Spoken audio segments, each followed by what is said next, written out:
What was the rough time frame of that? When was baiting made illegal in Michigan? Oh, gosh, I don't know. It'd been probably 97, 98, 99, along in there. Way back. Mm-hmm. Okay. Yeah. Gotcha. Yeah. Was it In our area? Was it very popular at that time? Like, were a lot of people doing it? It's still popular. Well, I know.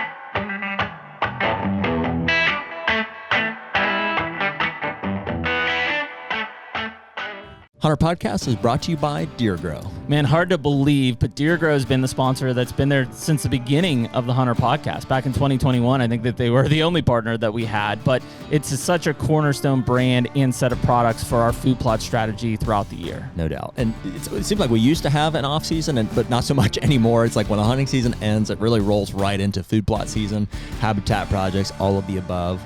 And the Plot Start and Plot Boost have been there since the very beginning. That's a cornerstone for all of our plots. The Plot Start goes on at the beginning, Plot Boost goes on midway through. And since they came out with all of the fertilizers, that gets mixed in with the Plot Boost application as well. And I can't believe the results that we've been getting out of that. Yeah, it's been awesome. Like I said, it's all the work now that really produces the results in the fall. So right now, anyone listening to HUNTR Podcast can use code HUNTR, HUNTR, for 15% off any of the products at DeerGrow.com. Better food plots, bigger deer.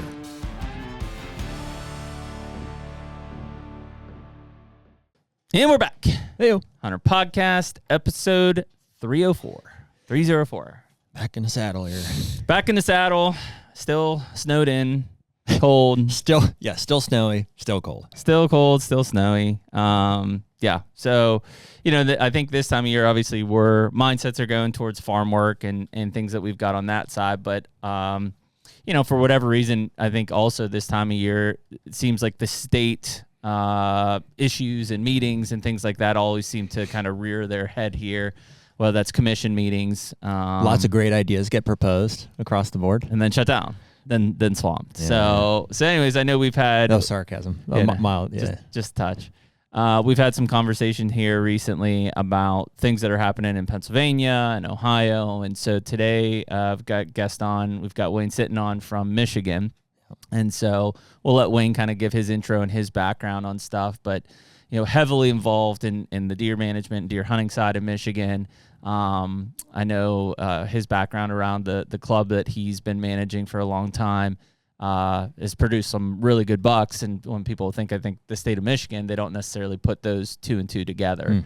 And so it'd be a good conversation to kind of get to know Wayne and his background, and then maybe tail off into some of the thoughts of what's going on in Michigan right now, and kind of where that state is going. We've got a pretty big contingency of Michigan listeners, as we've found out on a few shows that we've been at and meeting with people. So well, and a lot of guys, there's been a lot of requests for like, hey, we've got some serious issues happening in Michigan. We'd like for you guys to have some folks on. And so not that Wayne is the end all say all for the state of Michigan, but it's at least some perspective that we can gain. Yep. And so we'll do that. And before we bring him on, I let that get away from me a little bit. Sorry. I'll thank everybody for being here, whether you're listening on YouTube, Spotify, or Apple Podcast. Those are the three main platforms that we drop these episodes on. We do that every Tuesday night at 6 p.m. Eastern time. If you've written us on Instagram DM or the website, those are the two that we check the most frequently, and we do diligently try to get back through those. And a lot of you guys have bought some HUNTR merch off of our website. Appreciate you guys supporting us in that way. We'll have some more of that coming for you shortly. In the meantime, you can use code HUNTR, HUNTR, on any of our partners' websites for a discount in some way, shape, or form. And other than that, we've already done our intro here, so let's go ahead and get Wayne on. Let's bring him in. All right, Wayne, we got you. Perfect. All right, sir. We appreciate you coming on and spending some time with us today. And like I said, just hope to kind of get to know you and your background, and then really kind of dive into some of the things that are going on there in the state of Michigan. Obviously, a huge deer hunting heritage. I compare it to kind of like our home state of Pennsylvania, and the richness of the tradition and the passion for deer hunting and what it means to that state. But I guess before we get into it, just for our listeners, maybe give us a little background of kind of your professional career and history there in Michigan, and we'll kind of let it go from there. Okay. Well, first off, appreciate you guys having me. I didn't know there's anything going on in Michigan out of the ordinary, so bear with me with that. I've been the general manager at Turtle Lake Club for 30 years. I retired from there last June. I don't want to say retired. I'm between adventures at the moment. So I'm still doing a lot of work with Dr. Kroll, of course, around the country. And that's where my focus is right now. Working on places from New York to Old Mexico. We've got some more things going there in Michigan. So I'm still very active. I was QDMA Deer Manager of the Year a few years ago. I've had some articles in North American Whitetail and kind of things that go with the industry. So I am very involved in it. I posted a little rant on our Dr. Deer Facebook page 3 or 4 weeks ago, and I didn't realize how controversial it'll be, but it got like 1,000 touches in 24 hours. So I've kind of backed off that just a little bit. So, but we've done a lot in Michigan. We've done everything from the cropsies to food plots to deer nutrition research. We've done about everything we can do and find out for the state of Michigan, and now it's up to some of the younger folks to carry that on. So that's pretty much it for me. So tell us a little bit about the Turtle Lake Club there, because my familiarity and background is a little bit distant from it. But the rumor is it's produced some unbelievable deer for the state of Michigan. Obviously you guys from a management side have done a lot there. But what has made that club or that property so special there? Well, several things. One, it's a 24,000 acres, which gives you some latitude. Oh yeah. The membership was wonderful as far as support, continuing education, what to shoot, what not to shoot, why to do that. They're pretty well funded. But all in all, it was Doc and I set out to see what we could do with the tuberculosis issue. That was ground zero for TB in northern Michigan. We found the first one before my time. One of the guys shot one and said, "Hey, what's this?" And so I worked with Dr. Steve Smith and Kelly Straka and all of them down the line. Mm-hmm. And over the years, we went from probably I'd say a 10 to 12% positive rate down to 0.0 something. I mean, it's still there. We just managed around it, flipped the herd over, older bucks, younger doe, and it worked well. We got rid of that. As far as good deer, there's good deer everywhere in Michigan if you let them live long enough. Mm-hmm. The genetics are there. They just need some groceries. People need to back off of slaughtering the 2-year-olds, and you'll get them. We've got another club here in northern Michigan that we're working with, and I expect that we'll grow a 200-inch buck in the next 3 years there. Wow. So I'm pretty excited about that. That'll be the first one in a long time. Yeah. So a free range herd, of course. Yeah. Yeah. Wayne, what kind of a membership structure was at or is at the Turtle Lake deal there? How many members? What does hunting look like at the club? Well, unfortunately, I've got some confidentiality things in place. I can't talk a lot about it. Okay. It is a very limited membership, but to give you an idea, over the years they'll harvest.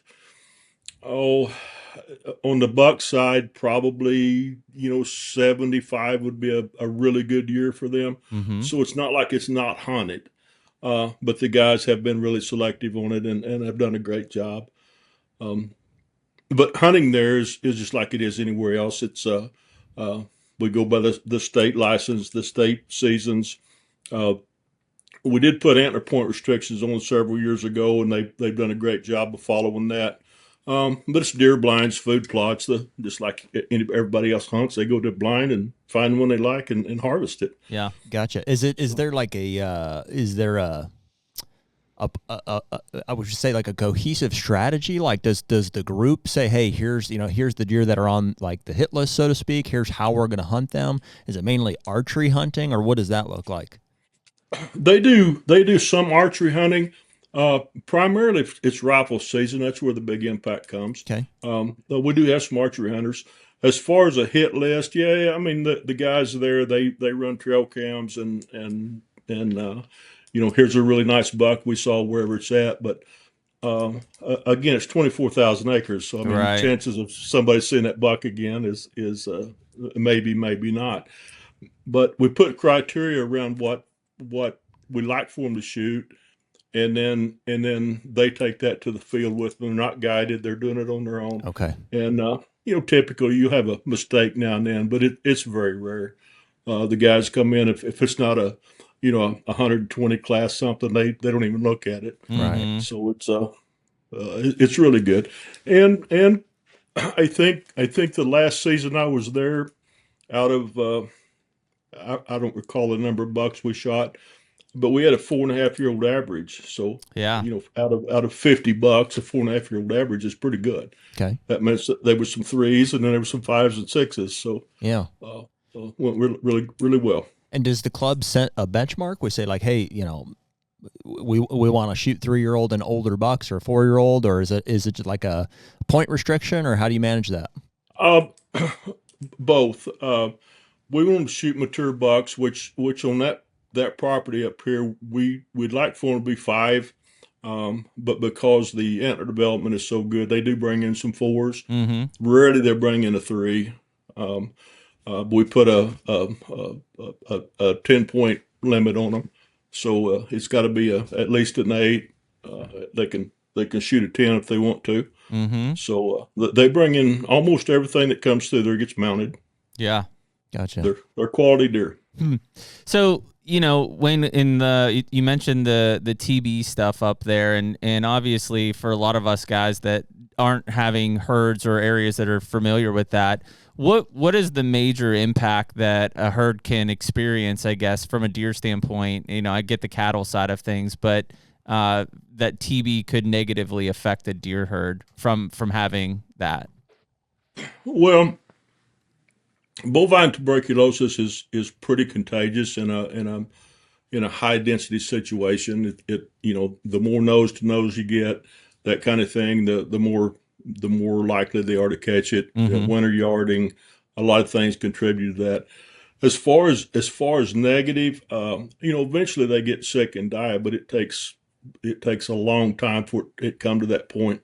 Throwing a cropsey, we found a few that had tuberculosis. When the state was working with us, they'd run the lymph glands and Mm-hmm. so forth, and the petri dishes, take it back to the lab. So we've seen everything from we can't find it on the table to in a lab. Yes, it did have tuberculosis. As far as negative, it's one of those things we just manage around. I mean, if you look at the studies, some of which we've been involved in, tuberculosis is about everything. Yeah. They find it in bear, they find it in mice, they find it in rabbits. So it's not going anywhere. But under good management plan, you can certainly bring it down to where you can manage around it. It's not going to destroy a deer herd.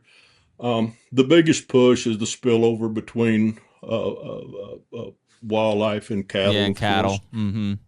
That gets into a very political hot box, and I understand it. I was in the cattle business forever, and if something was hurting my income, I would be upset too. Right. But up here, the cattlemen, the hunters work pretty closely together, and it's really not a big issue socially up here, is what people might hear. Yeah. And did you, in terms of like individual animals, like let's say a buck had TB, did you notice anything like, did it affect antler quality? Did it affect body size at them? I know it takes a while for it obviously to have that impact, but did you see anything like that from a year-to-year standpoint? No. In northern Michigan, when you get a deer that's 6 years old, he's pretty much on a downhill slide at that point anyway. Mm-hmm. He started to deteriorate, that kind of thing, up in this part of the country. Occasionally you'd see one that was obviously sick, but very rare. Mm-hmm. I mean, normally you don't know. Antler development was there. They wouldn't have harvested that buck if he wasn't a great buck. Right. And then when you dress him, you find out he had tuberculosis. So, no, to say that you can tell by looking at one, unless it's really advanced stages, you can't. Interesting. What are the symptoms, Wayne? Like, so when you go to field dress them, like, is it visually, can you see when you're gutting the deer, or what are the symptoms? In the advanced stages, they get nodules on their lungs. So when you take the lungs out, they look like they've got like sand on them, for lack of better words. Okay. But prior to that, it's mostly in the lymphograms and that kind of thing. You can't detect it, no. But if one's advanced and you reach up in there to pull the lungs out, you can say, oh, it's got probably bad. Interesting. Anything with body weights or anything like that? No, not that we've solved. No. Interesting. Huh. So it is like obviously highly contagious, but really from a deer herd perspective, doesn't seem like there's necessarily that much impact on the herd itself or the individual itself. No, in our situation, no. But I think left unchecked, it could run rampant. Yep. If the whole herd came down with tuberculosis, then you've got a big issue. Yep. But through our management plan, we kept it really low and actually reduced it tenfold. So that worked really well. And what was the primary strategy for you guys to reduce that in the herd, Wayne? We installed a mostly habitat. We cut our timber, in more of a checkerboard around the property. Put in some smaller food plots around with the goal of keeping the deer dispersed in the wintertime. I mean, they would still yard, sure, but they would yard in little pockets rather than migrate to a big swamp somewhere. Gotcha. So keep them dispersed, and then we flipped the doe age structure over. We harvested a bajillion old doe out of there. I mean, those are primarily the carriers of tuberculosis. So we got them removed. So a younger age class of females, and they just kind of went away. Interesting. Yeah, I mean that, obviously when you guys have that management mindset, like I can see where on a state level where, hunters for the most part are kind of just, opportunistic at what they're harvesting and stuff. It's a tougher thing to control there. And then clearly the spillover into the ag side seems to be like the biggest thing, right? I mean, obviously getting bovine tuberculosis into the cattle industry on the ag side is the big red flag that everybody's trying to block off. That's exactly right, and I've worked with a lot of the ag community up here. The problem I run into, particularly in this part of the country, is, I'm a farmer. I've got a dairy. I've got a beef cattle operation or fat calves or whatever I'm doing, and I've got my government funded fence put up where I can keep my hay store. I put everything in the barn. I do all the things that I can do, but I've got this 40 acres back here that me and my boy like to hunt. So, you do all this stuff on 100 acres, but that back 40, you're treating like your deer camp, and there's nothing wrong with that, but it doesn't meet well with trying to eradicate tuberculosis when you put the two together. Yeah. So it's a social thing at that point. I mean, you can't ask a farmer not to hunt, but on the same token, it's hard to pay restitution for his cattle getting sick if he's got deer on the backside of his property he's taken care of. So again, that's a very political hot box, but it's just the truth. Is that tuberculosis issue something that is like specific to I assume not just the Turtle Creek Club or Turtle Lake Club, but it's like, is that elsewhere in Michigan? Yeah, they've got I forget what they've renamed it now, but 452. There's about 5 counties up here that it was really prevalent in. I think it's going down now. Yeah. Focus is on CWD and this other stuff that we got coming. So they're still actively looking at it. They're working on some vaccine, which we recommended 10 years ago. They're finally getting around to maybe doing some of that. I think you'll see it be a non-issue in the next 10 years, probably. So that's a good thing. Is the state doing any type of mitigation work like they are with like CWD areas where they're trying to lower deer populations and stuff? Are they actively doing anything like that? I don't know what they're actively doing for tuberculosis right now up here, but in the past, yes. Okay. they've done a ton of it. Gotcha. Yeah, I mean, it tends to be that probably is, well, like you said, if it's something that kind of phases itself out here over the next 10 years, then clearly not as much of an issue as the attention they're bringing to things like CWD or EHD, which whether or not the mitigation efforts that they're using there are helping or hurting. But yeah, it's kind of an interesting one that we've heard of the TB side of things a lot, even being in Pennsylvania or our place in Illinois. But from an attention side of things, it surely seems like a footnote compared to the other ones at this point. Oh, without question, it is. Yeah. Yeah. And I assume that's also probably from a federal funding standpoint that there's probably not a lot of TB funding coming through. Not like it used to be. No. Yep. It's CWD's the cash cow at the moment. Yep.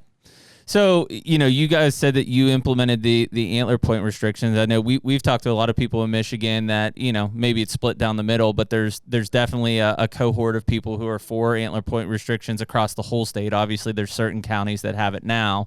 And then, maybe your classic guy that's saying that, he doesn't want that. He wants to be able to shoot whatever he wants. You guys on a large scale there, 24,000 acres, clearly saw some impact. And I would assume that you would be in favor of antler point restrictions for the state of Michigan. I'm in favor of that everywhere on the planet. Yes. Yeah. Because we obviously implemented it here in Pennsylvania, 25 years ago at this point, and I tell people all the time that I've got the best deer hunting I've ever had in my lifetime in this state. Sure. Yeah. Again, it goes back to culture. People where I'm at, they call it club country. There's a I don't know 1,000 little clubs, big clubs. Everybody's all together, and they have a tradition of getting together and deer hunting, and if it's brown, it's down, that kind of mentality. A lot of older memberships. Nobody wants to shoot doe anymore. That kind of thing, and they're falling apart a little bit. Back in the 90s, these camps were full for 2 weeks and then maybe come back for muzzle season. Mm-hmm. Now, after about 3 days, they're empty. Wow. There'd be a couple old guys like me sitting around drinking beer and playing euchre, but that's other than that, nobody's doing much. Habitat efforts are going downhill. People are just not investing money in their properties like they used to. So I don't know what the future holds for club country. You take younger guys that are working for a living, get 2 weeks vacation a year. Well, I don't understand why they would pay a membership to join a club, put in effort, putting food plots, all this kind of business in, pay their dues. And then the biggest thing they see is an 80-inch buck. Right. Take their 2 weeks vacation, put their money back, and go to Pennsylvania, go to Ohio. And a lot of people are doing that, the younger generation. Mm-hmm. And I can't say I blame them. Until we can get some quality animals up here, I think that'll continue to deteriorate. And just for clarity, Wayne, you're in still are you in the northern Mid? You're not in the UP, right? No, we're in the northern lower, around Alpena, okay, Gaylord, that part of the country, okay, Millersburg. So not necessarily not dealing with wolves or anything like that where you're at. Not where we're at. Yeah, not yet, but they're coming. Yeah. Well, and because I've talked to a lot of people in the UP side of things to your kind of notice there about why would I join a camp and stuff, and those guys struggle to see deer in some of those spots up there. From the wolf side of things. I've done some work in the UP, and I know quite a few of them guys, and I still get calls from up there occasionally. Hey, can you come up here and help us? And I'll help them over the phone. I'll tell them what they should do, but I can't have any results with wolf packs and all that business. I won't take their money and help them when I know I can't. Yeah. So I think that's morally the wrong thing for me to do to do that. Yeah. Wayne, what is the service that you're offering? Along with Dr. James Kroll and stuff, are you going and doing consulting essentially? Is that the business there? Are you helping to set up? That is the business. We're in the consulting business, and we cover everything from A to Z. Yeah. But if you had a property in Pennsylvania, for instance, and you said, hey, we'd like to hire you guys, come take a look at it. We'll come down, take a look at it, and if we sign an agreement, then we'll look at all your timber, look at your herd dynamics, make harvest recommendations, food plot recommendations, whatever it takes to get your production up to where the best it can be. Yeah. Some places, smaller places, you're depending on what your neighbors will let you do, as you guys will know. Right. But we kind of focus on larger parcels. Okay. We like, 5,000 acres, a good place to start. Right. You can kind of build a little bit of a resident herd versus pass through. I mean, so yeah, we do a lot of that. Gotcha. Is that the minimum for a resident herd? 5,000 acres? That's probably a little bit small. Wow. But yeah, there's a lot of studies out there. It depends on what you're using your property for. A lot of people have 100 acres and they set up sanctuaries, they set up bedding areas, they do all this stuff that you're supposed to do, you read about. So they're afraid to go in that 100 acres and move because it runs everything out, and then you have the neighbor issue. Yeah. Right. So the more people you can get together, it doesn't have to be one ownership. I'm a big co-op guy. I like to see groups of people get together and say, okay, we're going to manage this section or 5 sections or 100 sections or whatever it might be. Yeah. And then you can make an impact. If you can get that many acres like-minded working together, the sky's the limit. Yeah. Well, and I mean, it seems like, and I don't know, like obviously back in the day, I did a lot of QDMA stuff too. And it definitely seemed like for a while there, co-ops were a big thing. I had some in Mississippi that I worked with. There were some big ones in Pennsylvania that I knew of. And like, I don't know if they're still around or if it's just dynamics have changed. It really seems like that co-op, actual mindset has kind of faded. Fizzled out a little bit. Yeah. Are you still seeing that maybe in certain areas of the country? We're still seeing some of that up here. It's not, I don't want to talk about QDMA, but, they went to NDA and a lot of people feel like they've lost I know they've lost their footing in Michigan. I work with a couple places that used to be, like the biggest QDMA co-op in Michigan, the second biggest QDMA co-op in Michigan. And they got pretty tired of sending the money to not focus on the problem. So they spun off, started some 501(c)(3)s, and they're keeping all their money local. Yeah. And I'm going to an event Saturday night. One of them did that, and I don't know what their co-op membership is, but I mean, there's hundreds of people, and they're all like-minded. They're all working together. It's working well, but their money stays locally. Mm-hmm. Which they're doing makes sense. everything from buying shotguns for the local high school skeet team they started. I mean, getting people back into sports. They're buying their lime, their seed in bulk, and everybody gets a little break on it. So yes, I am seeing some of that up here.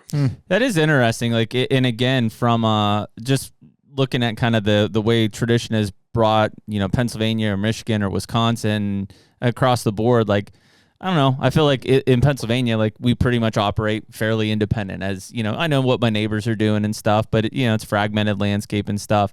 That Michigan kind of mindset of clubs, especially, and in this case, we're talking about a bigger co-op, definitely seems unique to, I don't know, some of these more traditional deer hunting states. Would you say that, Wayne? Or are you seeing? Oh, I would agree with that. Yeah. The northeast, that's kind of club country. Yep. That's the mentality. Yeah, and that's where it's like, obviously from what we're talking. I can't imagine like where we're at in Ohio. The thought of even getting one other neighbor on the same page is like would be a miracle. Yeah. Yeah. Well, it's tough. You got to buy a lot of lunches for them guys and an adult beverage down there and get them to understand. Yeah. And it's just, it's, we talk about it all the time. For us, it might be trying to grow and hunt mature deer. To the other guy, he just wants to kill a big buck. Well, that's a really subjective term. Like a big buck to him might be a 140-inch 3-year-old, and right. Meanwhile, we're looking at what that deer could be 2 years from now.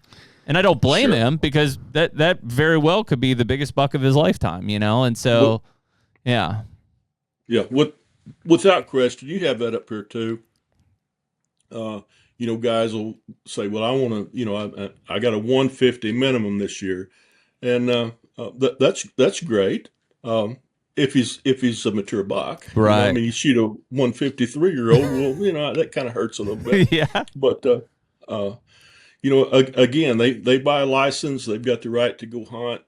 It's a mindset, and I've challenged that on every level. And it's whether it was Little Johnny's first buck or it was Uncle David's last buck. I mean, there's always a reason why you do that, and maybe it's valid. For me, it's not for what I want to hunt. But they bought their license, they shot their buck, they're happy with it, and I'm not going to beat them up over that. Sure. But it is hard to manage around that in some cases. The HUNTR Podcast is brought to you by Hoyt. Should be no surprise to anyone listening to this that back with Hoyt another season. I'm actually going to be shooting the AX2 aluminum this year. You traitor. But you're still going RX9. Yeah, blacked carbon, out as always. Blacked out. Yeah. Big surprise for 80 everyone. pounds. Big surprise. Yeah. But seriously, man, I mean, it shouldn't be a surprise to anyone. Every year it seems like we get a new Hoyt bow in our hands, and they're always a step above the last and just a step above everybody else. Yeah, they're so consistent, man. Just their processes get better, every year. And we've really been excited about, as we've grown with Hoyt, we've brought some others in with us. We just feel like the Hoyt family is growing, like the community, and we're really excited about the people that are involved, excited to be a part of that company. And it's really awesome. So for anyone that's excited about Hoyt like Jared and I are, you can use the code HUNTR, HUNTR, on Hoyt.com. Get serious, get Hoyt.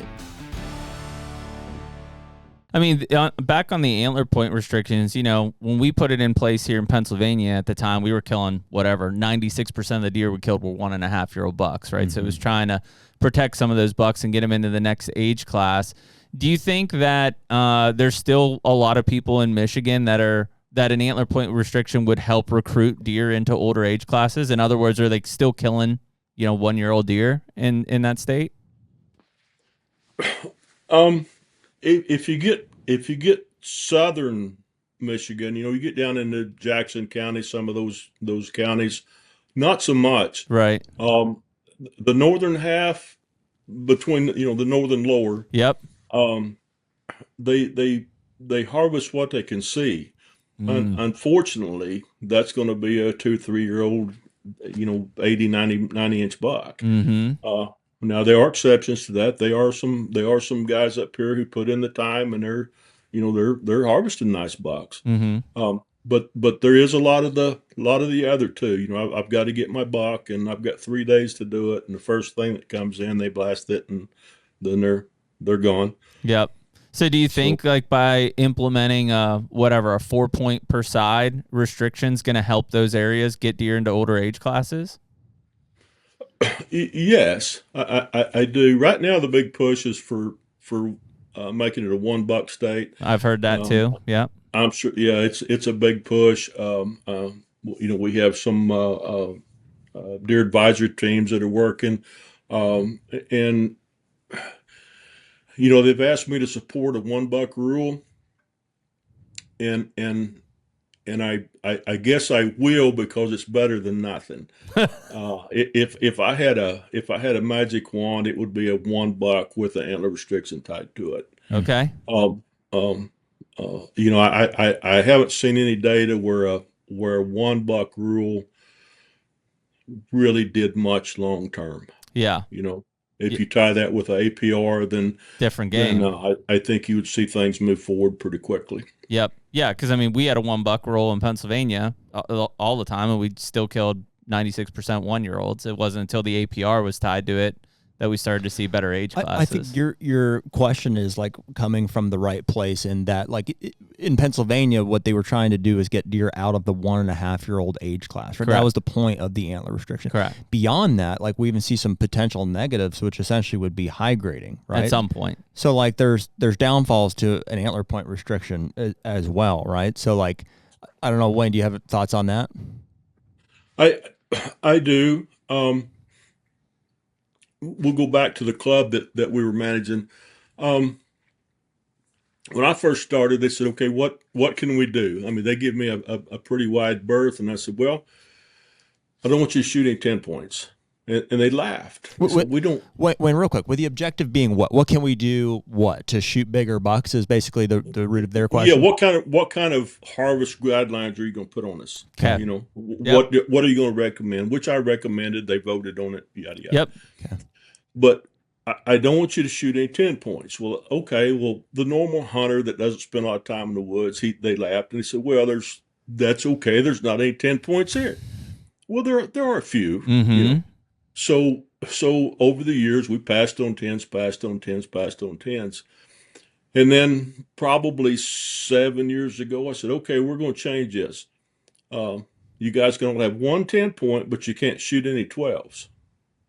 Well, okay, now we get it. So it took some time to get some 10 points up into 4, 5, 6-year-old age classes.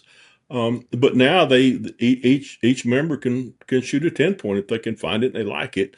But again, we want it to be a nice mature buck, because there's some little 10s that leave them alone. Right.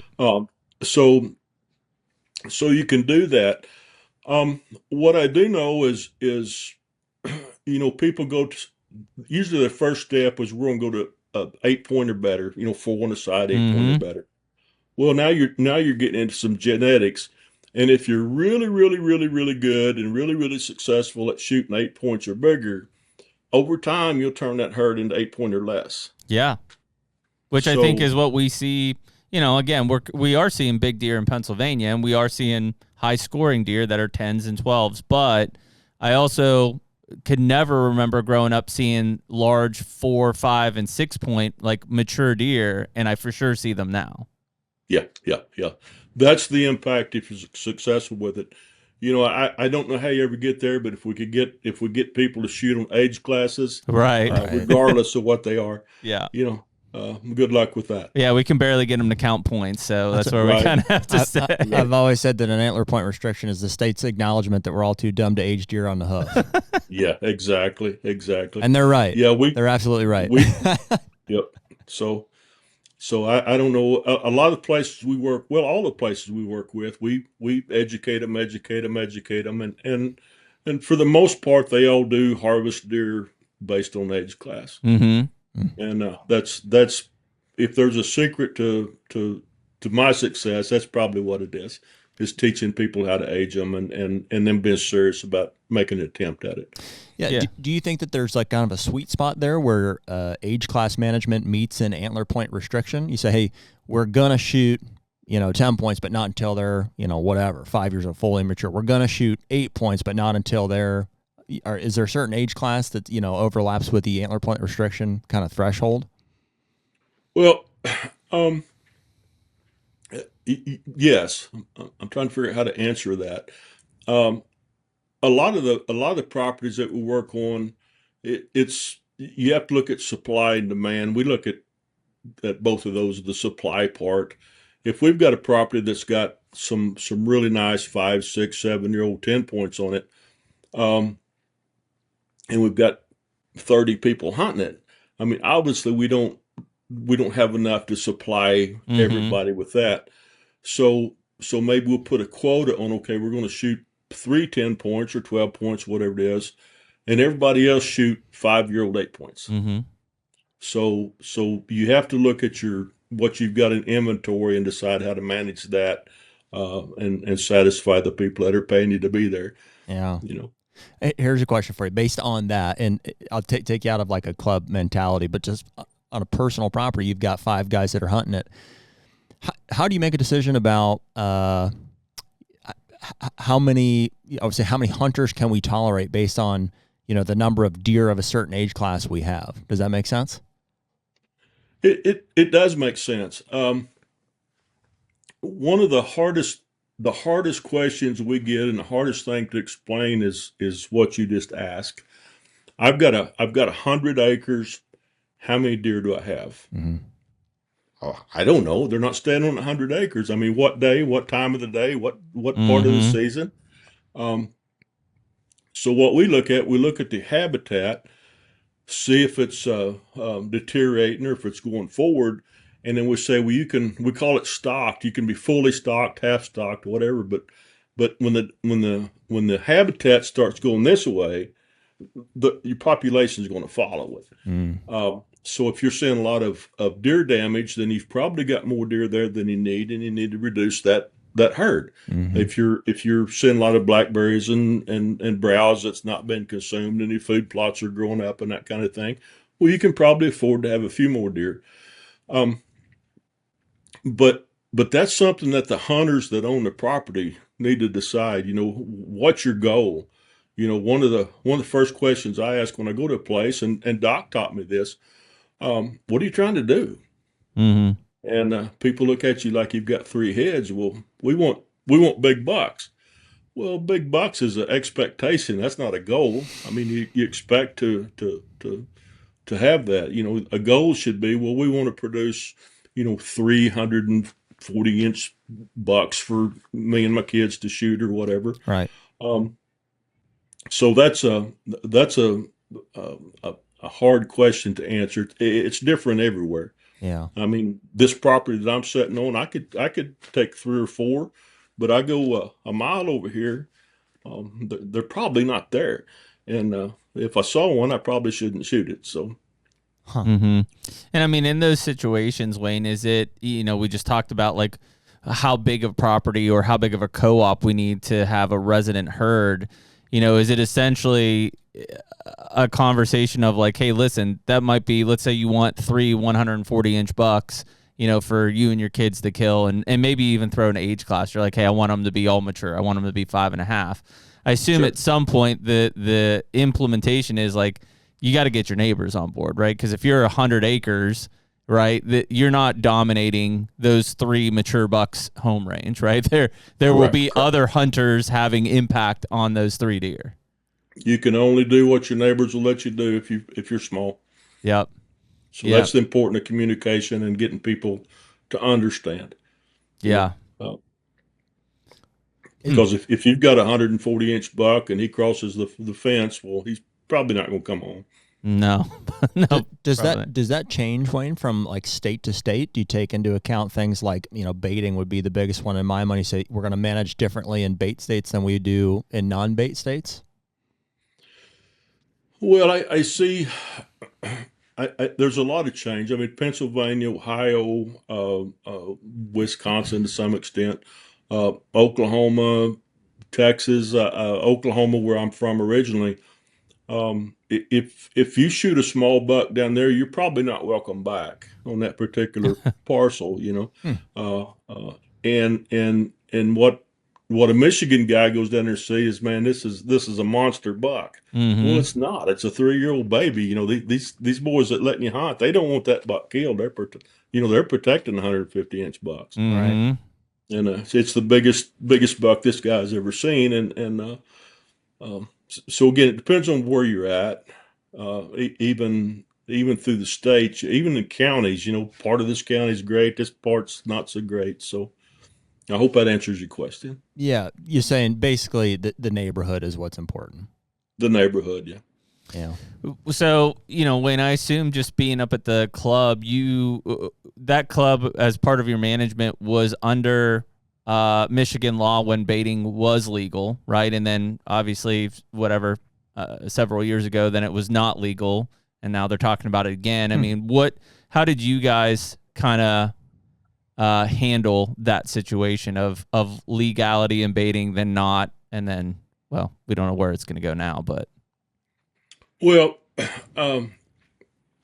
fortunately for me, when I came, the baiting was right on the verge of being illegal. Okay. Tuberculosis was just raising its ugly head. So they were asking people to voluntarily stop baiting. Mm-hmm. So, they were baiting a little bit early on, but quickly we put in food plots, did some timber and that kind of thing. And they found that they really enjoyed hunting a clover field or a wheat field or oat field much more than hunting over bait. Surprise. So for us, that just kind of naturally went away. Yeah. If they bring back baiting, I don't know that particular club would ever go back to it. I mean, you may have a guy throw out some apples or something if it becomes legal again, but on a large scale, because of the health implications of baiting and disease, yada yada yada. Mm-hmm. I don't think that particular club would ever join back in on any large scale. What was the rough time frame of that? When was baiting made illegal in Michigan? Oh, gosh, I don't know. It'd been probably 97, 98, 99, along in there. Way back. Mm-hmm. Okay. Yeah. Gotcha. Yeah. Was it in our area? Was it very popular at that time? Like, were a lot of people doing it?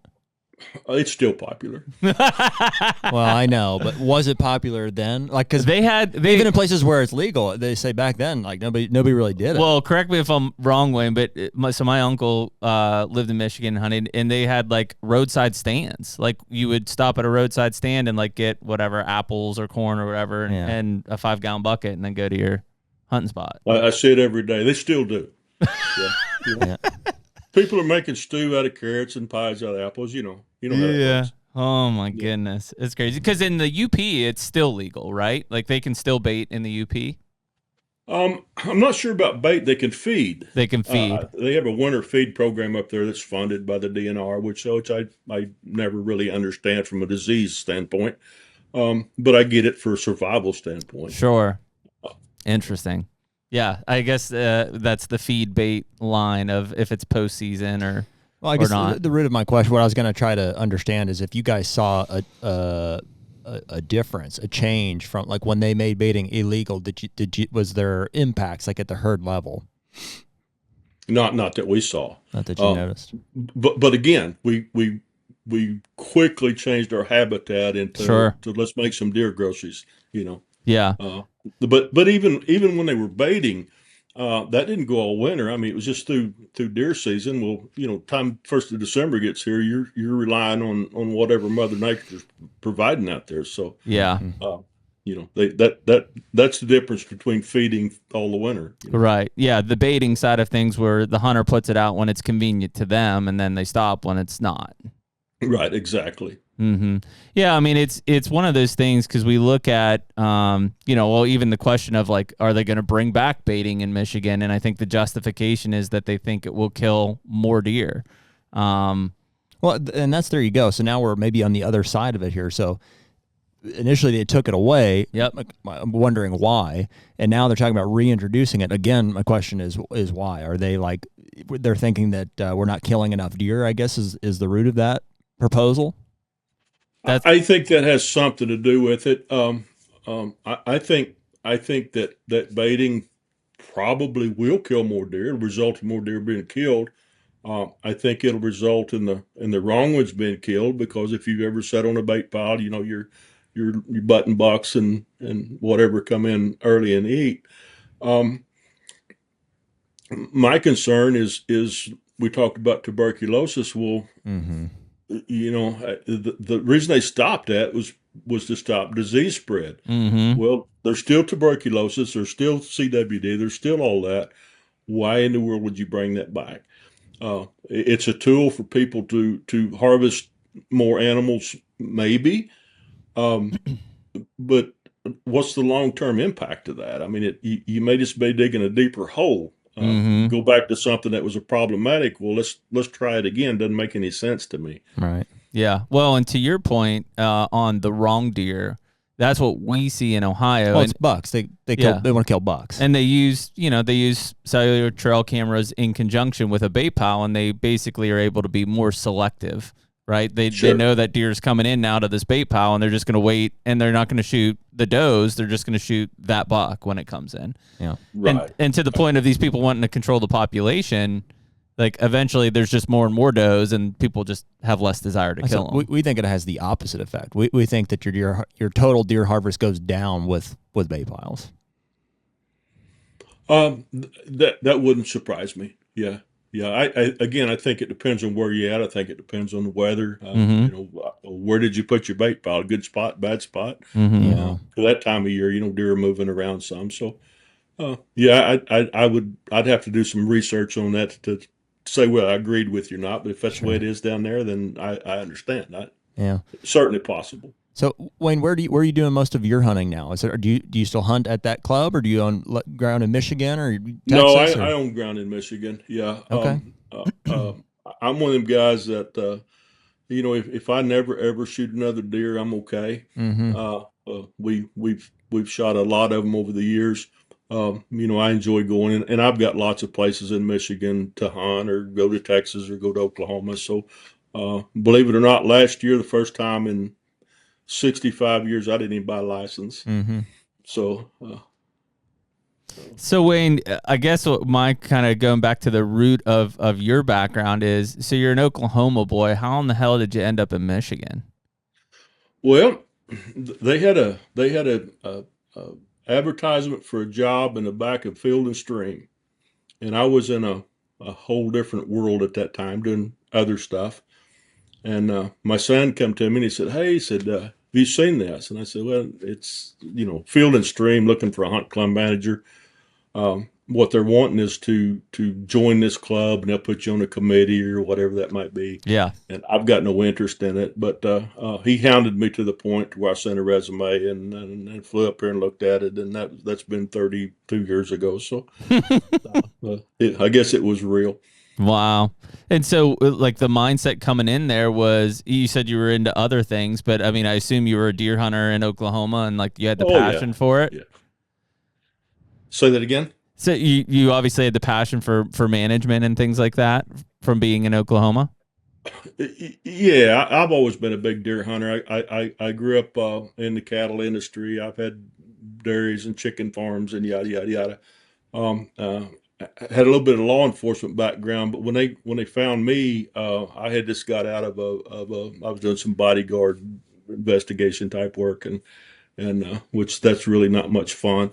And then I had a dairy that I'd sold, and I was kind of looking for something different, and I mean, it's what a fit, Yeah, man. So, yeah, just to come up. And so I assume, it sounds like, at least from what I heard, like that club has had a massive evolution since you've been there. So when you come in and essentially you're inheriting this as the manager, I assume the club had been in place for quite some time before that. yeah, they were established in 1884. Wow. So right after, there's some Civil War veterans were in there, even so. If you think about it that way, Holy they've cow. survived. They survived a lot of world wars, Korea War, Vietnam, and they've been through a lot. The Great Depression. So that place has been there a long, long time. A lot of history. But when I came, it was probably just like the normal state land. I mean, shoot everything they want to shoot. There wasn't much for food plots. There wasn't any timber management. It was nothing. It was a blank slate, which was really, really a positive. So started educating the guys, and as we'd work through it, they could see improvements, and pretty soon it just caught fire. And whatever you want to do, just do it. So it was great. Awesome. Yeah, I mean, it seems like to be able to walk into a situation like that and did you have the full 24,000 from the get-go, or has that been added on to when you were there? No, it was from the get-go. When they first bought that place, it was 40-some thousand. Holy cow. And they sold some of it out over the years, but back, late 1800s, early 1900s. Wow. So.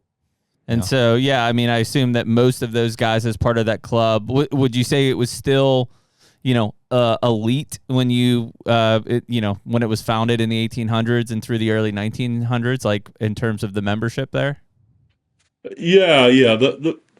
One of the founding members was the Postmaster General. So, I mean, it's always been that, Yeah. And so just understanding kind of that mindset, like, a lot of those guys obviously being super successful in their own rights, time is probably a thing that they don't have much of, so I assume that, your role there from a management standpoint and even just trying to develop that property, you've got to convince some pretty lofty people of your vision for that type of a property. They're all type A personalities without question. And they're always right most of the time. So I'm a pretty honest guy, and what I would do is show them data. Mm-hmm. Hey, here's what we need to do. Here's why. Here's what's going to happen if we do it. Here's what's going to happen if we don't do it. What do you want to do?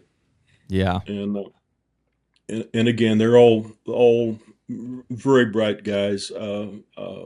So if you put the data on the table, but the biggest thing is you have to show them results. You have to continue to collect data and say, okay, last year your average buck harvest was this, and this year it's up here a little bit. So, if it goes the other way, you better have an excuse for it. Hard winter, no acorns, whatever the case may be. Right. But no, all in all, you couldn't ask for a better group of guys to work for and actually work with. They were very good to work with. Yeah. Whose vision was it, Wayne, to who first said well, we'd like to have some better bucks here? Was that, you stepped in and said, hey, we could do way better with this, or did they bring you in for that reason? No, it was me. I came from Oklahoma where deer hunting was different. The South is, I don't know, 50 years ahead of everybody in the North, probably, from a deer management standpoint. And I came in September, so we started our rifle hunt in November. And I don't know what they harvested the first day, 30 deer, 40 deer, mostly spikes, fork horns, fawns. And one of the guys said, what do you think of this? This is probably our best starting day ever. And I said, well, I got to tell you, if we was in Oklahoma, we'd all be in jail right now. And so what do you mean? And I said, this is crazy. Hey, what are you guys doing? And so we had to bridge the gap between northern hunters and southern guys' mentality. But again, can we really grow better bucks? Well, of course we can. I mean, but the only way I can do it, you got to stop killing these. Yeah. So I assume there was probably subsequent years right after that buck harvest was low, right? Because you essentially had to recruit some of these deer in, or were there actually bigger bucks on the property and they just weren't patient enough to kill them? They didn't know how. They didn't know how to kill them. Interesting. They were doing, back in those days, they were doing a lot of deer drives. Yeah. Historic northern deer drives. And I've been on them. They're a blast. I mean, they are to sit there and run 60 deer over you is great, but try to kill one of them. Yeah, you got everything running at you wide open, and you can't tell what it is. It's running. You don't want to take a running shot, so that kind of turned into a waste of time. And kind of pre-trail camera. We didn't. I'd carry a camera and get a picture one once in a while. They were there, but they weren't abundant. Most of the country up here, people say, well, I've been letting them go for, 10 years. I still don't have any mature bucks. Well, they're not there. Yeah. I mean, that's the truth is either somebody else killed them, but chances are your buck to doe ratios are wrong and you've bred them to death and they're dying at 3 years old. Yeah. I mean, they can't survive the winter. So, take a bunch of your doe out. Let some of these go and you turn it around in a few years. And I've had good success with smaller clubs up here that's doing that. Yeah. So that big club, I mean, so essentially they were doing deer drives. So you not only had to change kind of the habitat and mindset of passing those young bucks, but change the style of hunting that they were doing. Yeah, right. Yeah, they don't do those anymore. Actually, they find that unsporting, which I think is a great thing to break that. And that was a 100-year tradition. Oh yeah, I bet. So sell the horses, sell the wagons, and we're gonna hunt like everybody else does. And it's been a huge success for them. Wow, that's crazy. And then on your kind of restriction there of like, hey, we're not going to kill 10 points. I mean, was the thought process there in that if we leave the 10s and we let them breed, that eventually we're going to have more of those genes in the population? Absolutely. It's all genetic. Yeah, saving some of the good ones, Yeah. And feed them well. I mean, genetics can only be expressed if they've got good nutrition and aids. Yep. So we kind of tied all that together and where you never saw a 2-year-old 10-point, now we're seeing some of those. Mm-hmm. In this part of the country, that's pretty rare. So yeah, they've got, and we've got 10s that are dying of old age. So that's all good. That's awesome. So Yeah. Wayne, did I hear you correctly earlier? Did you say something like you felt like QDM, like in general, like across the country, was kind of on the decline, or was that just pertaining to like the club country? No, well, QDM, quality deer management, I think is improving as far as the process of the younger generations of people wanting better deer. QDMA or NDA is an association. They're struggling right now. Sure. I saw something the other day. I don't know if it's true, but it said they were down to like 5,000 members. Well, they were 50,000 members for a long time. So yeah, and that was their downfall. Is like they couldn't get over that number mark of 50,000, and eventually that's what kind of led in. It was tough, man. I mean, as a Pennsylvania guy, even like, I know that they were pretty big involved in the concurrent buck doe season and the antler point restriction here and stuff. But ultimately, even when I went to a lot of the events, especially the national event, it was like it felt like the old South Club, right? And like here's a guy from small town Pennsylvania who loves deer hunting and is crazy about the QDM side of it, like actually managing for quality deer. But as I become part of the group, I'm like, I don't belong with these guys. Like this guy owns 5,000 acres in South Carolina, and this guy owns 7,000 acres in Mississippi. And I'm like, I got 45 acres of permission ground that I'm trying to do stuff on. So it was a tough thing especially if you think about where the majority of hunters were in Pennsylvania, New York, Michigan, Wisconsin. It was a tough thing to feel, part of, essentially. Right. No, I think there's some truth to that. But over time, I mean, the co-ops have kind of evolved in QDMA, and they were working good. We've got some people up here that are still promoting establishing co-ops. They're not having any luck, of course. Mm-hmm. I don't think there's but one or two active QDMA co-ops left in Michigan. But there are a lot of co-ops active in Michigan. Right. They're just not QDMA. They're just doing it local. They're spinning off on their own and keeping their resources local. Yeah, which makes more sense. I mean, if you think about especially when we're talking about deer management, I mean, to the neighborhood level and at the greatest, the state level, it's so different from each one's. Like to have that national, resources is a lot tougher, to understand what is needed in the local community there to get the thing done. And so, yeah, I mean, to your point, I think on the Ohio side, it's like you need to do everything and anything to pull people together. And so if it's, supporting local people or local high schools or whatever, like that's going to have a way greater impact to pull people together than doing something at a national level. Sure. The HUNTR Podcast is brought to you by Predator Camo.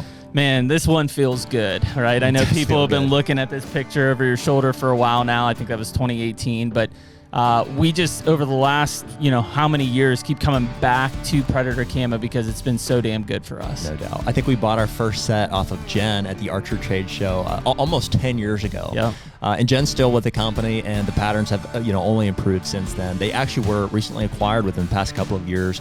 We've had a chance this past year to go and meet with new ownership, talk about redesigning a lot of the old lines, plans for new patterns, all of the above. So really excited about what's to come, not only this coming year, but in years to come. There's a lot of good stuff coming from Predator. Yeah, and I mean, for us, it's always been going back to that breakup pattern, right? That's the historic look, whether you're talking about the spring greens or brown deceptions or fall grays. Yeah. I mean, that breakup is really what's been so powerful for us in a tree stand. And right now, they're letting anyone use the code HUNTR on the Predator Camo website and get 20% off any of the lines, including all the new stuff that dropped here in July.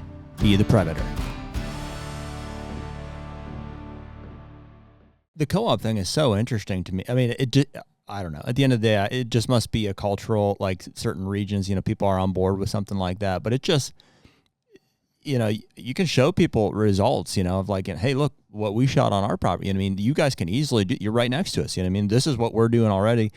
And it just seemed like, granted, yours and mine is on a very small scale compared to at a national level, but it's like, dude, people just, I don't know. They just want to do what they want to do on their own property, and they're not gonna, I don't know if they don't have the restraint, or they just don't believe that can actually happen. I don't know. The co-op thing seems like a phenomenon to me. I think people know the right thing to do. I think in today's world, everybody's on time limitations. Everything is too fast. It has to happen today. Deer management, people want when we go in a place, they want immediate results. Mm-hmm. Well, I'm sorry, there's probably not anything we can do for the deer you got on your property today. Yeah. It's going to start with a fawn that's born in the spring, and we're going to raise it up right and that kind of thing. But people pay property taxes. They got a few acres that they love, and they like to hunt. They want a little venison in the freezer, and I don't think they particularly want to wait. Unfortunately, most of the landowners, they're older. I don't know how much longer I'm going to be around here. I don't want to buy a tractor. I don't want to go farm. Kids are off doing something, working 7 days a week somewhere, trying to make a living. So I think it kind of falls apart.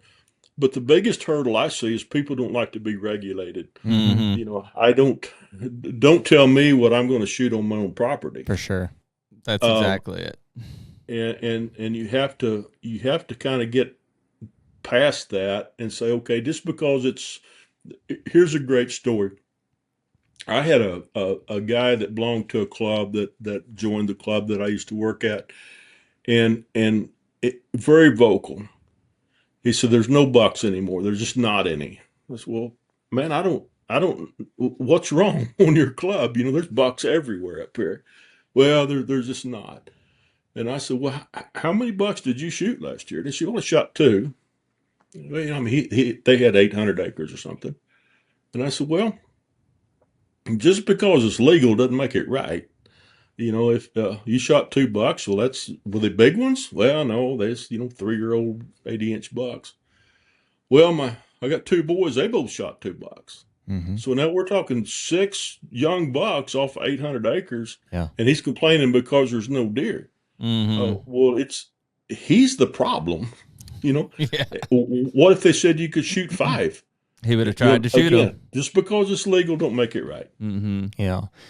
It does get away from you too. Like we try to quantify that too. We're like, boy, what's going on here? How do we raise the bar with like the number or the age class of bucks that we're shooting? And it's like, okay, well, let's count up just like you did with him. How many did we shoot? Okay, well, we shot a 3-year-old and 2 4-year-olds and this and that. Okay, and then you try to come up with a factor like the neighbor factor, right? Because like some and some you don't know, and Sure. it can take a while to figure that out. But then, man, it really does add up over time. You're like, well, yeah, okay, over, if I say ballpark, we got 1,500, 2,500 acres, between us and all these neighbors and stuff. We shot 30 bucks that were like 2 to 5 years old. It's like, yeah, okay, our situation kind of starts to make sense, but then changing it seems like an insurmountable task. I mean, changing the landscape or the neighborhood seems like a really tough challenge, especially with today's technology. I mean, dude, we're all so good at killing deer, it's just. Oh, yeah.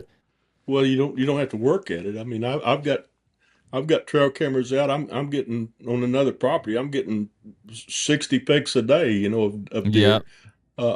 Yeah. Too much technology involved. Nobody goes hunting anymore. Yeah. Take your rifle, take your camo, go climb a tree and see what happens. Do some scouting.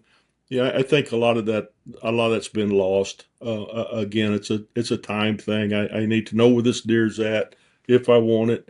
But I get pictures every day. What this deer score? Should I shoot him? I don't know. Do you like him? I mean, he's old enough. Yeah. Are you going to mount him? I mean, Yeah. a rule I've got personally: if I kill a deer, I'm going to mount it. Well, that's a $500 trigger pull, Yeah. And I'm kind of out of wall space, so Yeah. Well, So- I think, to your point about like that guy and killing the bucks, one thing that we've kind of had a lot of discussions with in the podcast is, for a lot of people in the generation of, let's say, late 20s to early 50s, like we all grew up in a generation of like deer are everywhere. Like there has never been a shortage of deer. Like we grew up hunting in the 90s and early 2000s. I mean, every woodlot around had deer packed into it. And so I think that there's a little bit of a kind of a numb feeling for a lot of people in that it is a limited resource, right? There is a chance that you could abuse the resource, and if you kill too many bucks or whatever, there may not be the same amount of bucks for you to kill again the next year. And that mindset seems to be really tough for a lot of people to kind of, recognize or believe that there's a chance that there won't just be as many deer this year on my property as there were last year, even though I shot a bunch of them. Right. Yeah, and a lot of that comes from improper ratios, herd balance, age structures, a lot of that. People don't understand that, how you get new bucks. The more doe you have, the more bucks you have. Well, that's not true. You guys know that. I mean, you gotta keep that population low. You gotta get your recruitment up,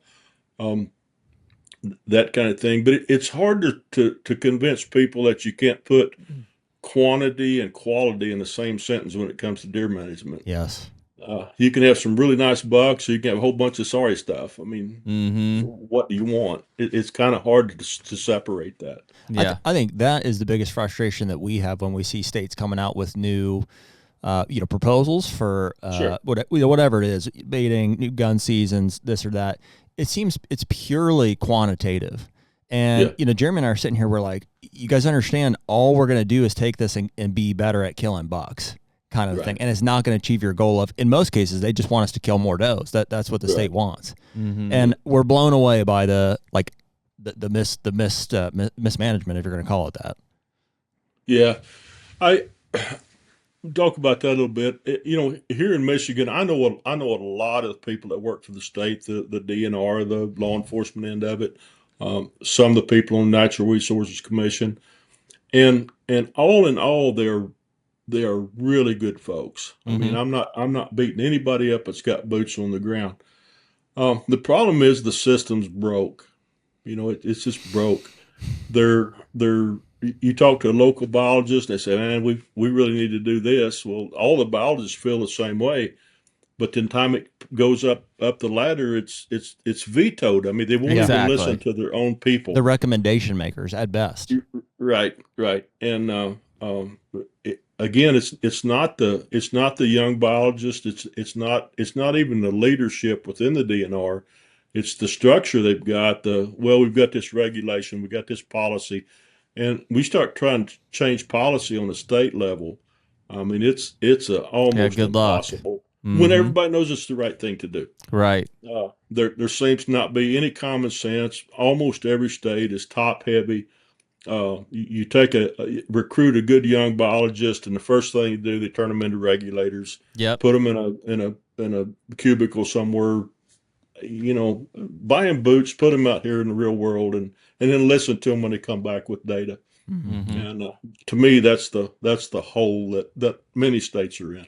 I think it's a lot. I mean, I couldn't agree more. I mean, we've kind of taken a really strong position on our podcast to at least get a lot of the deer biologists for the different states in. We've had Chad Stewart on here. I've worked with Chad in the past out of Michigan. We just had Clint McCoy from Ohio on. We've got the guy from Illinois coming on, and for a lot of people, that's the first time or very rarely do they ever hear from those guys. And part of the reason I like having them on there is twofold. One, it's good to talk about the state, but I want a lot of people to understand to what you just said there, Wayne, is that like they're not the decision makers. Like when they're not the bad guy. Like they're providing recommendations that are probably good for the state. They just don't go anywhere. Every one of those biologist conversations that we've had, Wayne, we get on and it's almost kind of, they're like, well, yeah, you're right. You're right about, and then we're like, okay, so well then why? And they're like, yeah, exactly. Yeah. Chad, for instance, I mean, Chad's a great guy. He's a great hunter. I mean, he's a great human being. But what can he do? Yeah. He makes recommendations. He makes recommendations, and it falls on deaf ears because it doesn't fit the stakeholders in general. Yeah. I've said on all these state committees, the stakeholder meetings are packed with people that shouldn't be on there. If they would just back up and say, okay, we're going to do what's right for that particular game, whether it be fish, whether it be deer, whether it be bears, squirrels, whatever the case may be. Let's take the science of what's better for that species, and let's manage them to that. Forget what the people want. Yeah. You want to shoot 2 bucks? I'm sorry, we don't have them. Let's take 5 years, go to a 1 buck. Let's go to antler point restrictions. Let's don't shoot any. Let's shoot them all. Whatever the science says to make that population healthy and stable. And then the rest of us, we're all adults. We can grow into it. Yeah.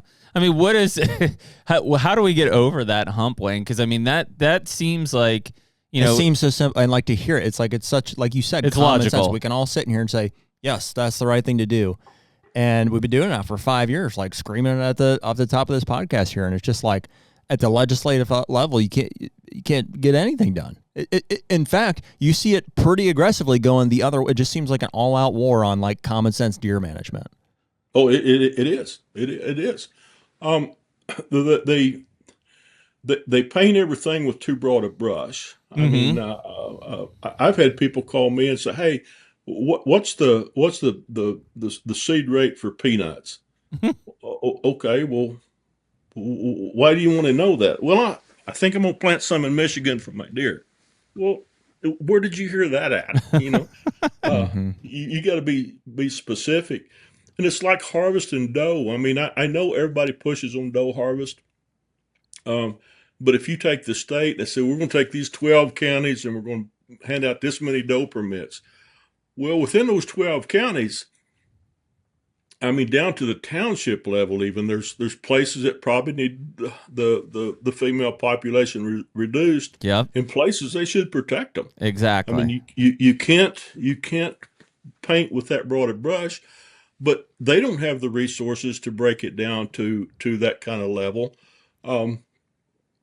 So I don't know that there is an answer. For me, I said, I'm getting out of all of that. I'm going to go to the private sector, and I'm having a blast in the private sector where I can actually make our own rules and help people. I bet. The political's for you young guys. It makes sense. And I mean, listen, we're here to be the tip of the spear and fight it. It's just, to your point, the state will tell me in response to that, like, hey, this is the micro level. Well, hunters just have to self-regulate. There aren't many that I know can do it, right? No. If you tell them that they can kill $3, they will try to kill $3. If you tell them they can use a gun all season, they'll use a gun all season.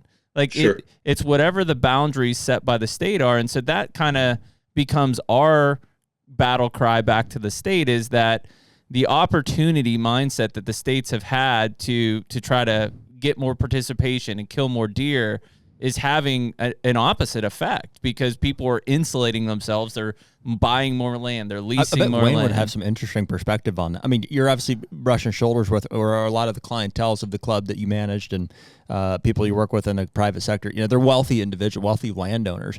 It seems like we're kind of spiraling down, a route where at the end of all this, like you basically have rich landowners, doing everything they can to insulate themselves from poor management versus like the federal government.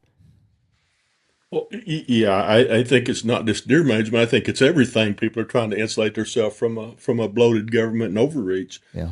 But you're right. It's very hard for somebody with 40 acres or 80 acres to insulate themselves from it. You do what you can do, but it gets pretty discouraging. I mean, as you guys well know. Mm-hmm.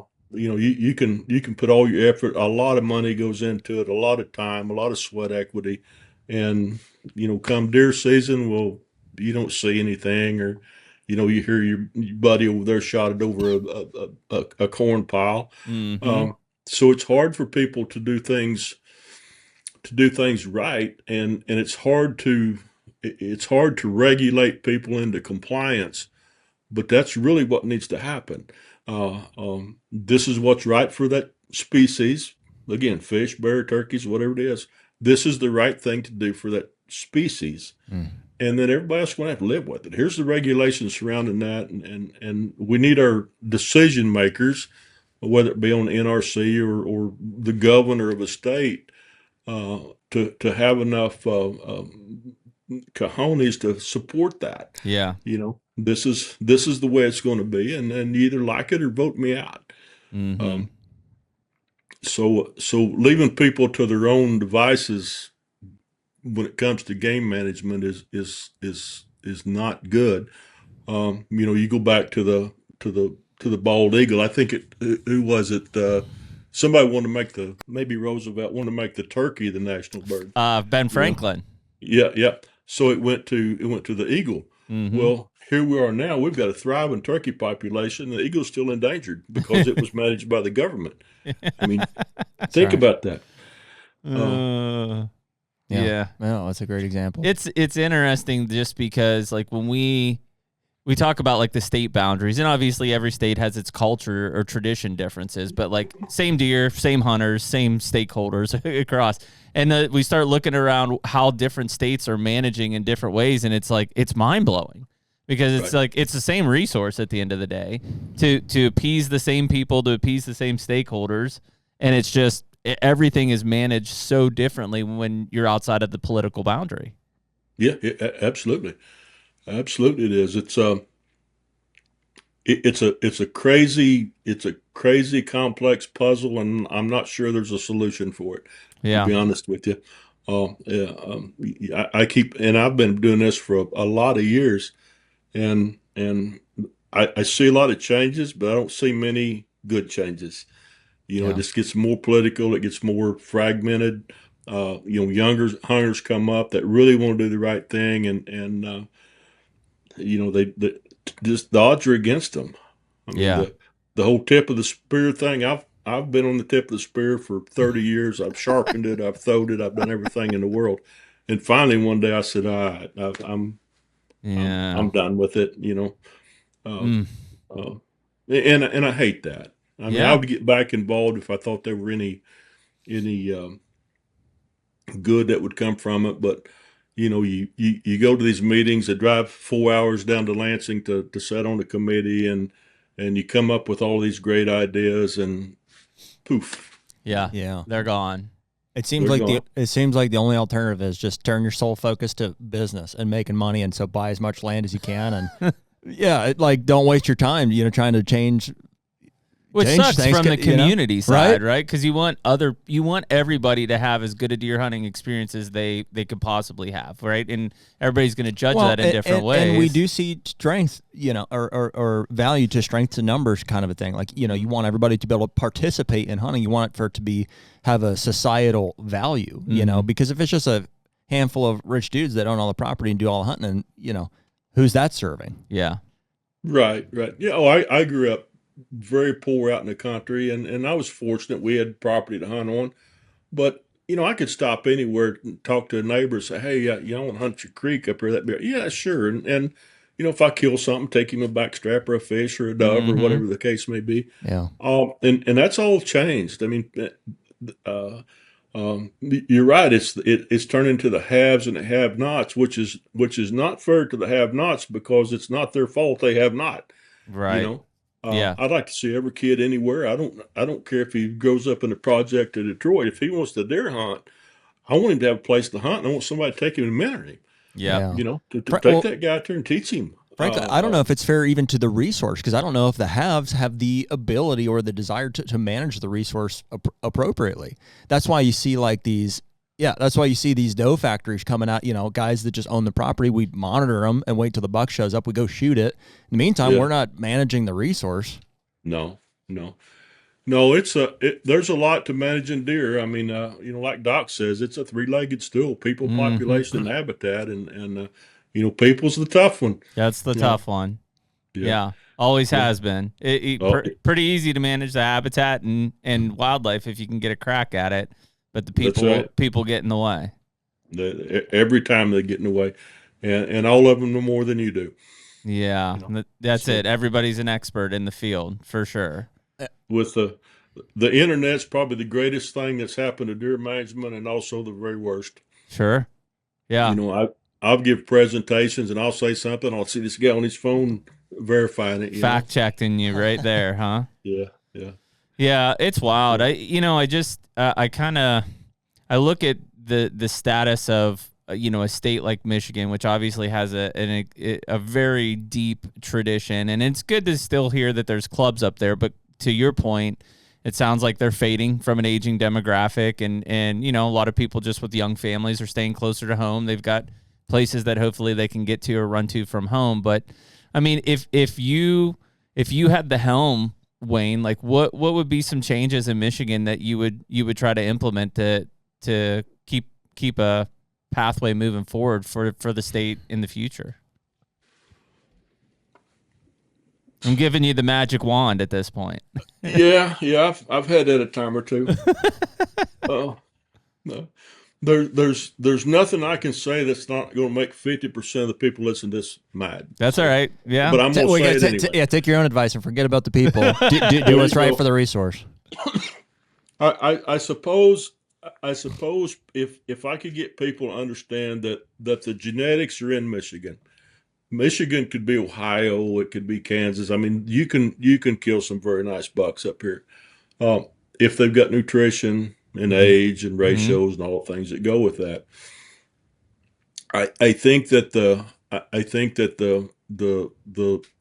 local biologists, the DNR as a whole needs to work closer with landowners. I hate to call them stakeholders because they're stakeholders. It's Farm Bureau or whoever, but the people that own the land, that are controlling the resources, most of the natural resources, deer in particular, in Michigan are on private land. I mean, 70% of them or whatever, and the private landowners are the enemy, and they should not be. The state should come in and say, hey, the worst thing you hear is, hey, I'm from the government, I'm here to help. Wait a minute. You're from the government, you need to come here and listen. Let me tell you what's wrong, and then go back and fix that. I think the Natural Resources Commission in every state could be revamped a little bit. There's always some good guys on it, but they're lawyers and doctors and very well educated people, but they're not, for the most part, they're not hunters. They're not out here and see what's going on. And granted, they deal with a lot of things besides wildlife. I mean, they do. They got, fishing and life, and I'm thankful that there's smart people on there, but they should have a background in some kind of, whether it be fisheries or forestry or ag, whatever it is. We need a diverse group of people on the decision-making committees that say, hey, these guys come, we've got too many bears, as a for instance. Well, then we need to question that. What does too many mean? What's the pros of having too many? What's the cons of having too many? What does the science say? What's our recruitment? I mean, go through all that and say, okay, what does our field people say? And they say we need to reduce it by 20%.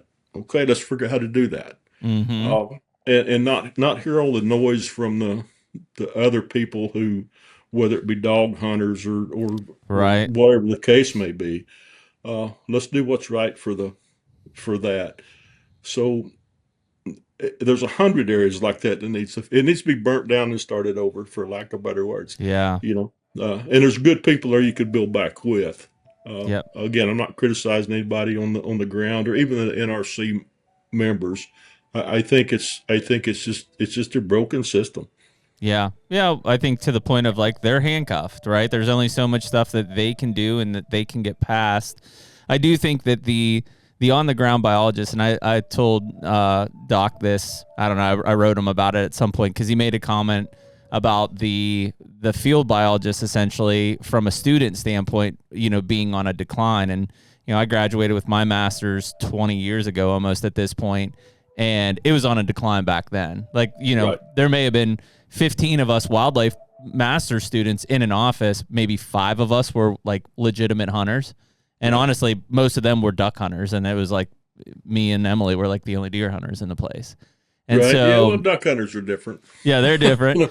But still, it was like, 20 years ago, we saw that declining. And for better or worse, a lot of those people who were not hunters are going into jobs in the DNRs and going into positions of power in decision making.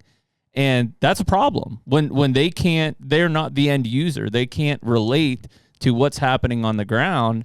Is you've got decision makers who, maybe have that background, but surely don't have the people connection to what's happening. And that's what we've seen here recently is, like, I think some of these people are really good people, and They may even be hunters, but when you talk to them about like what the general mass feeling is in their state, they're clueless. They have no relationship to what's happening in the state side of things. No. Them people need to be at the coffee shop of a morning and banquets, and they need to be visible. You touched on a good point, though, and you may have covered this with Dr. Kroll. He was telling me, I wasn't involved in it, but he did a study. Gosh, I don't know, must have been 10 years ago now, probably old information, and I'm going to get the numbers wrong. But he looked at wildlife biologists, and what he come up with was, again, I'm going to get the numbers wrong, but like 50% of the wildlife biologists didn't hunt. And out of that 50% that didn't hunt, about 20% of them were actually anti-hunting. Mm-hmm.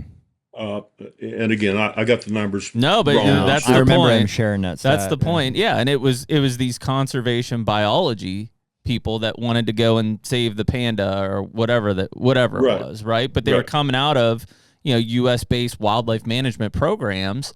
To just to go work for whatever wildlife conservation or something else. And so the hook and bullet student has been fading, and it continues to fade. And frankly, like some of the people that were like hook and bullet students, no offense to them, they could never qualify for a master's program, right? They weren't book smart, they were field smart, which to your point, I think we need. I think that wildlife management from a state level, landscape level is impossible to manage correctly. It has to be done at a local level. Right? Like we just had, I've got a farm in Southern Ohio. We obviously just had huge EHD outbreaks. My farm, not hit that much, but that entire county was labeled one deer this year. Well, I know for a fact that I could have went in and killed 4 or 5 does and been fine. But I couldn't, because then I couldn't have killed a buck, right? I was labeled one deer as a whole county. It's a local level touch point that I get it. It needs bandwidth, it needs resources, but it doesn't exist in today's state management. The HUNTR Podcast is brought to you by Rack Hub. Well, dude, sheds are starting to hit the ground. Yeah, and although we usually don't find many of them, we've done pretty well this season so far. I would say for just a handful of walks, we've got a pile of sheds to show for it. So yeah, I'm excited. Yeah, I mean, if shed season would end today, I think it was pretty successful. So this year we're partnering with Rack Hub. It's an antler mounting system for your sheds. Yeah, and obviously people have watched our podcast. We've got this massive pile of sheds that are on the table at all times, but you guys took the time to set up Wide Boy's shed on the R1, which is a really cool way to now have that thing right off to my left-hand side during the podcast. So some of these sheds just call for a little bit more appreciation, I guess. So rather than being on a pile on the table, we're going to mount them on the wall, and they look awesome. So yeah. And so if anybody wants to try Rack Hub, you can use the code HUNTR10, HUNTR10 at rackhub.com to get 10% off your order. Use Rack Hub to make the most of your shed season. Does Michigan have a DMAP? Yes. It does. Does that help with that? From a doe harvest standpoint? Yeah. So that is essentially the state, or you tell me state. Is the state working directly with landowners to manage deer populations, like on a property level basis? Kinda. Okay. It puts available tags out there for people to work to lower populations. Does it work? Yes. In some cases, we utilize DMAPs a lot because of population to get up, and we need to take it back down, and we can't do that through rifle season, obviously. Mm-hmm. We just don't have enough people. So we have utilized them in the past. I think up here they were used more for disease control. Let's get the population down. So a farmer would get them, for instance, if he was having crop damage, versus a crop damage permit. It's okay. I mean, it's a legal way to take deer off. But once again, there's areas that don't need them. Yeah. Right? So that's where I feel like our DNR field staff is falling short. That particular biologist regardless of what state you're in, needs to go to that Yep. person, to that area, and say, okay, we'll we had EHD, for instance. We've got a really, really low population, but you got 1,000-acre farm with corn on it. Yes, we need to reduce some there. Maybe your neighbors don't, and to get that down on a smaller landscape to manage, that has to fall on your local biologists and your local landowners. It has to. Mm-hmm. And the applications up here, you call on the phone, say, I need 100, I need 1,000 of them. They send you a little piece of paper and you go buy them. I don't think there's much oversight in that. It's if somebody wants to kill a deer, I mean, you've got 4 months. You can kill deer year round up here. Yeah. And that's pretty sad. See, and I guess the stress. I guess I thought there was more oversight on DMAP, and that you basically had to make a case for why you'd have to harvest deer. And did they publish that information? They say, hey, they do, yeah. Okay. And so, like, if your neighbor applied for it, would it tell you how many tags? It would tell you how many deer he killed, not necessarily how many tags he got. Gotcha. And then could you basically call and contest that? You say, hey, I mean, there's no evidence to say we need to kill this many deer. Well, I suppose you could. It'd be a waste of time. It would? Yeah. Well, I think it goes back to the fact that, like, the agency wants to kill deer. Right. Like, so odds of them backing down, I mean, that move in southern Ohio was kind of unprecedented, that the fact that they reduced bag limits mid-season, because of the EHD outbreak. I think you would have to have something like that. To your point, it purely to appease the people. Yeah. To your point of being, a subjective, saying, like, I don't think we should kill him. They're like, well, he thinks we should. Well, because I'm still sorting out how I feel about DMAP. Like, I've heard it described in ways where I'm like, oh, it sounds pretty good, but then on other cases, I'm like, it sounds like it just gets abused and they kill too many deer. Originally, it was because it was two factor. One, it was one of the first times I think most states got their hands on data, body weights, jawbones for aging and stuff like that. Historically, unless it was at a manual check station, like, you didn't have that stuff. The problem evolved then quickly, I think, into just how the application process has been run. Like, and even some of this stuff that they do, like here in Pennsylvania, we've got public lands with DMAP on it right here on the mountain. I mean, in no way do I think there's overpopulations up here. Like, it's just their mindset is we need to have as low of deer numbers as possible for the timber goals that they're trying to achieve. And so, like, there's that balance that doesn't necessarily occur, depending on who has it, private land or public land to manage. But I mean, it is valuable. Like, if you have high deer numbers, like if we had it in Ohio, hypothetically, you would absolutely take advantage of that because you need to shoot more does. And you would get those tags without having to pay X dollars per tag above that. You would essentially just assign them to people. Right.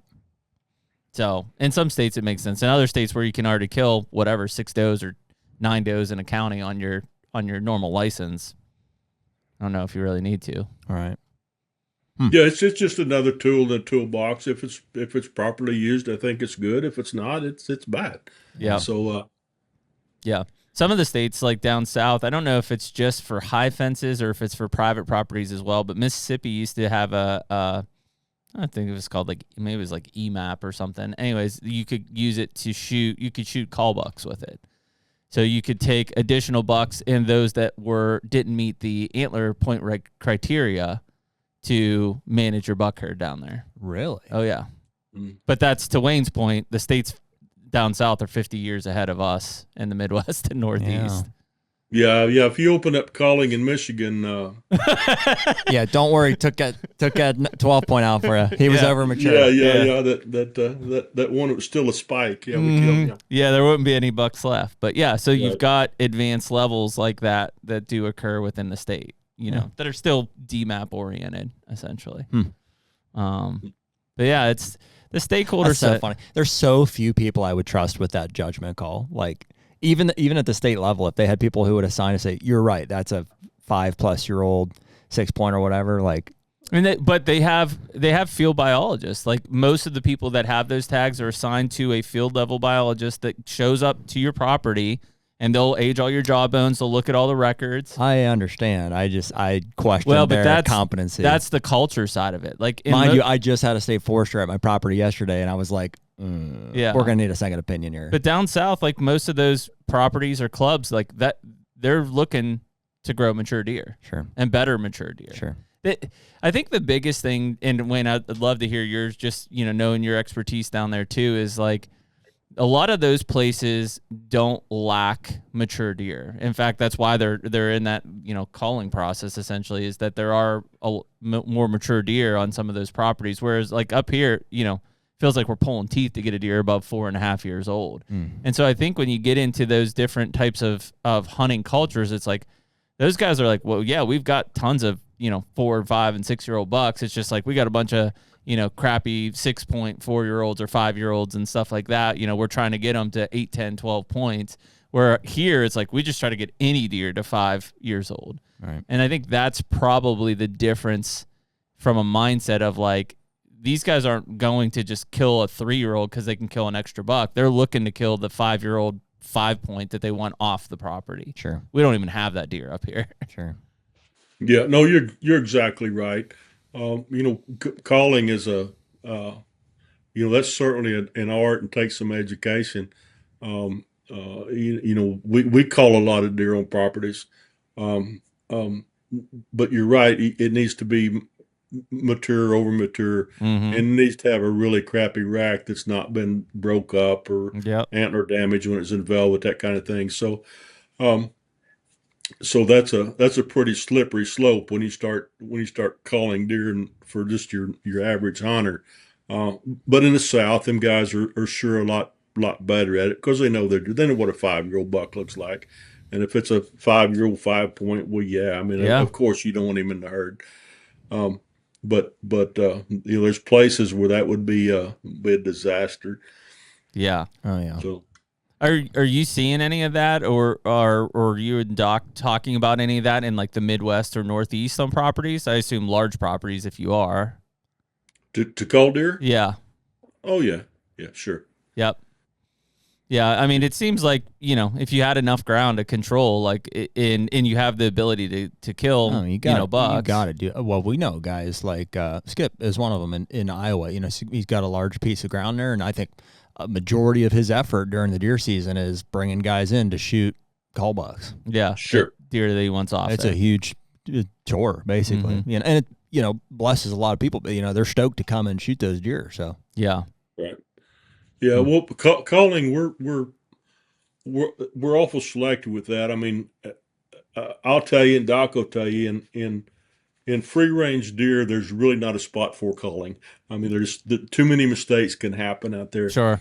But if that's a big word, if you've got the right property, your ratios are balanced, you got the habitat, and you've been in a program for a while, well, you've really got some nice booners out there. And you see one of them guys come along, yes, absolutely, he needs to go away. But as a general statement, calling on broad scale would, in my opinion, would be really, really, really, really tough on the deer herd for a few reasons. One is 90% of them will be a mistake. They're going to have a bad side. Well, typically you call off the good side. This is he is whatever he is. Yep. Forget the weak side because it's that could be damage. It could be a lot of things. Yep. But people always will call off that one that was probably antler damage or broken, whatever, So yeah, I think calling's a slippery slope, but we do some of it. But the properties we do it on, we've managed a long time. We know what's there. We trust the guys that are doing the calling, and yeah, you can have some success with that. Mm-hmm. Yeah. Well, frankly, we enjoy the benefit, and it's kind of a double-edged sword. But like in Illinois, Jeremy and I own a farm out there, and it's a 2-buck state. And so that is nice because it gives us the ability to shoot, if you'd call it a trophy deer, one that we're after, and we have another tag that we can, try to, allocate towards like a management buck, like a bully buck. Which for us, in most cases, we're looking at 5+, and I don't know, 130 or less. Yep, exactly. Regardless of what he is, kind of a thing. But our neighbors also have 2 tags also, and Right. they're, who knows, right? Yeah. Yeah. Who knows? No, we've put that in place in 2 buck states where, okay, you get your trophy, and then the second one needs to be this, Yep. In Michigan, for instance, there's a genetic up here where they have no brow tines, no G1s, Yeah. And used to, they were, I mean, to kill one with a brow tine was exceptional. And now it's hard to find one that doesn't have it. So if it's a 3-year-old, 4-year-old doesn't have a brow tine, then put your second tag on that one. Yeah. And we've had some success with that. Well, and that will be interesting, to see, obviously, in Michigan, like if they end up going to the 1 buck side of things, it's like, for some of those guys who are trying to manage, an intense piece of property or clubs that are managing, like you're going to have to get creative, right? Whether that's bringing in some kids to kill some deer that maybe you would have killed, or try to remove off of there. But at the larger scheme of things, a state like Michigan or Pennsylvania or whatever, like I think, there's probably enough hunting pressure and harvest happening that by going from 2 buck to 1, as long as, to your point, we have some sort of antler point restriction involved in that, you're probably going to see a beneficial result to the state itself. Can I ask, where is that coming from? The proposition to go from 2 bucks to 1 buck. Why is that being proposed? In Michigan? Yeah. There's several groups out there. There was a Let 'em Go, Let 'em Grow group that I was involved with several years ago, and we were pushing for APRs. They did it. They had a sunset on it. Part of it kind of went away. Some of the states, the guys had agreed if we could get APRs in, they'd lower the doe population. I'm not sure if they hit that target or not, but the state said they didn't, so they kind of let the thing sunset. I sat on they had a deer advisory team they set up 20 years ago. I sat on that, and the same conversation is too broad a brush. We need to set up DATs regionally, locally. So at this point, there's a deer advisory team that's comprised of some really great folks, and their recommendation is a 1 buck rule. They're bringing it out maybe next month. It goes to the state and maybe to the NRC even next month. There's a lot of 1 buck versus APR controversy. It depends on which side of the fence you're on. I hope that their intent is let's get 1 buck rule in, and then down the road let's attach APRs to it. If it's just a 1 buck rule, I've not seen any data that says that that's really going to make a big improvement in the deer herd. And in some cases, it may take folks out of the woods and actually, lower some of your doe harvest rates. I mean, that's yet to be seen, but. But it is coming from like it's hunting groups, a hunting group. Then they're saying we want a better quality resource. Therefore, we would like the limit. Exactly. lower. Yeah. Everybody that's on that is deer hunters. Interesting. They sit on the team and make recommendations and they vote on them amongst themselves. That's what they've come up with. Interesting.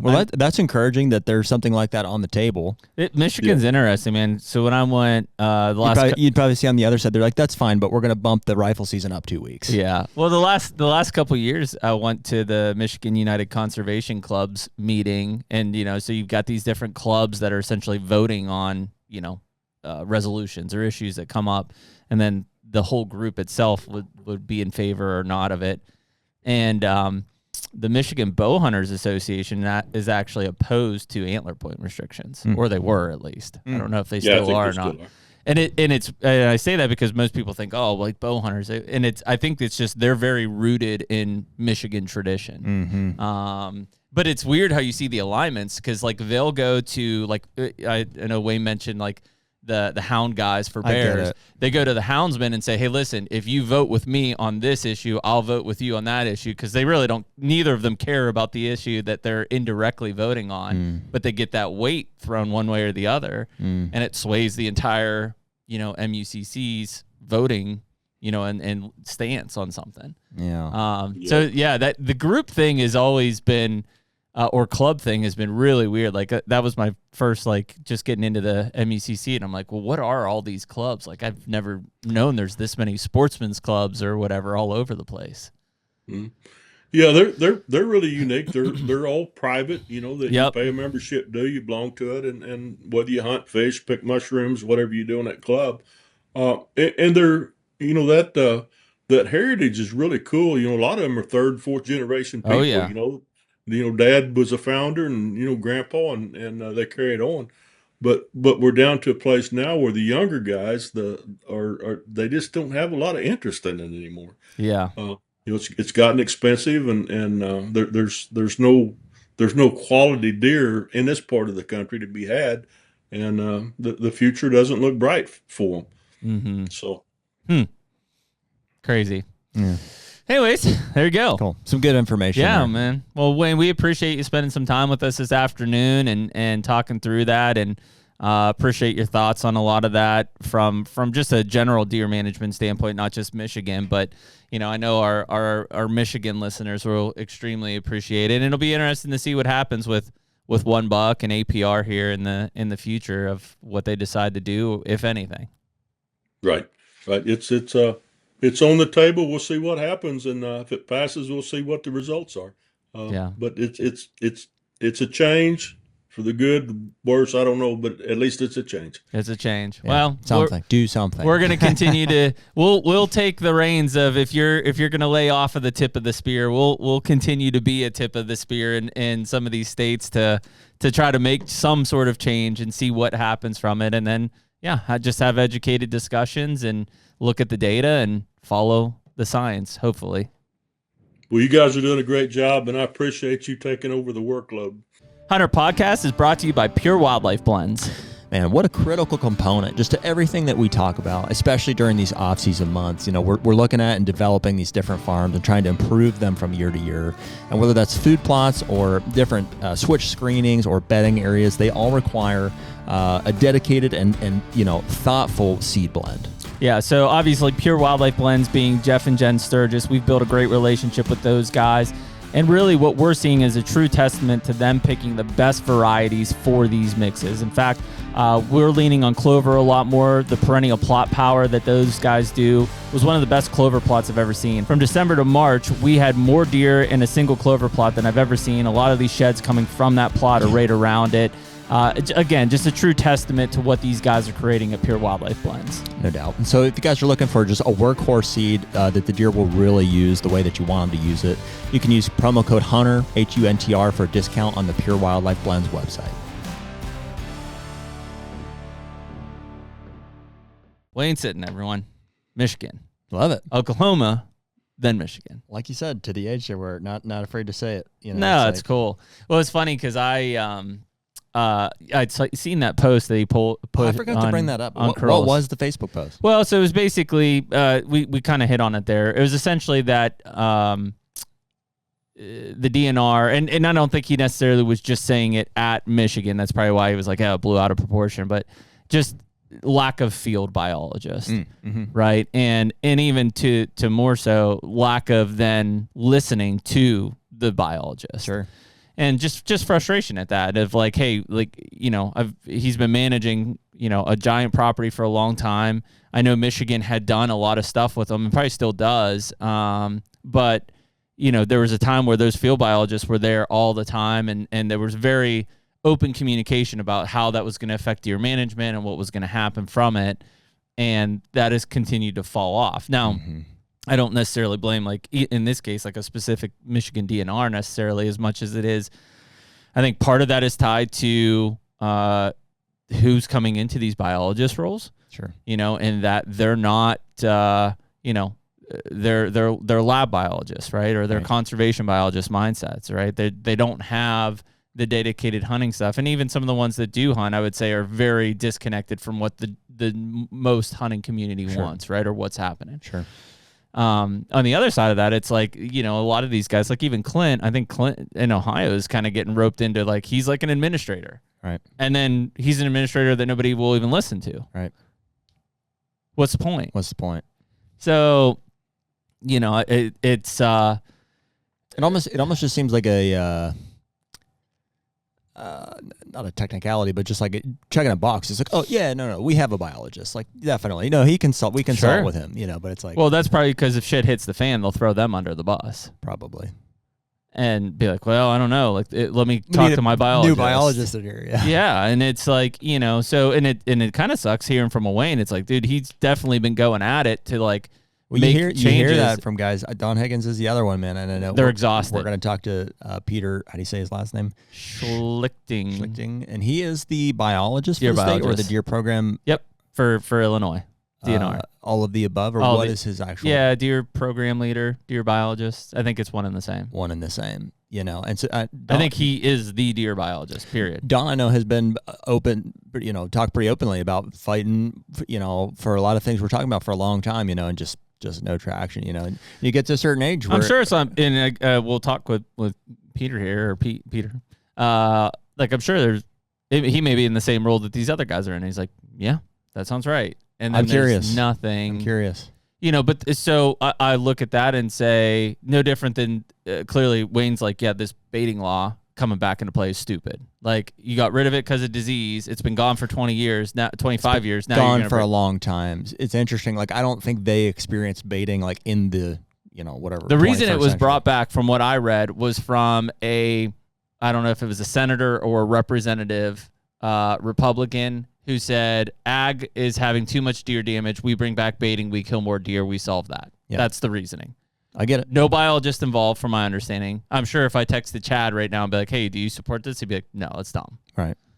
So it was just purely stakeholder, and ag said, we have too much deer damage. My guess is a good chunk of that is also raccoon damage. Fair point. Like, maybe there is. Like, that should be an open discussion with the deer biologist. Say, maybe there is. Let's look at that. And and it has to be at the local level. We want to help you achieve that, but understand, corn piles are not going to help you kill more deer. So that's the wrong prescription. It has to be at a local level. And then honestly, what it could be, if they're going to go to it, it's like I would go to $1 state, but then I would do earn a buck for a second buck tag. 100%.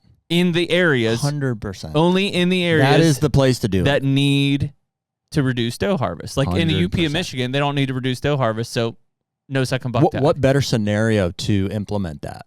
There's just no communication. You already have $2. You're talking about going to $1. Okay, and you need more. You need more does killed. So forget this baiting thing. Let's earn a buck on your second buck. Here's what's crazy is that sounds so simple to lay it out. Like, it's going to get laid out in one way, which is, hey, we want to bring baiting back. Okay, well, we just decided, like, maybe this is a better route. I don't know how long. It'll be months, if not years, to get a new proposal out to change what it is. So I was listening to the Game Commission. Obviously, they shot down the movement, for now, 6-3, of the gun season starting a week earlier, okay?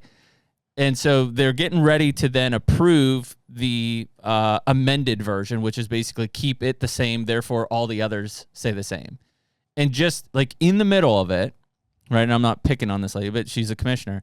In the middle, they're okay, we need to have a vote to move this proposition forward so that in the April meeting we'll finalize it. She says, hey, I have an amendment to the amendment.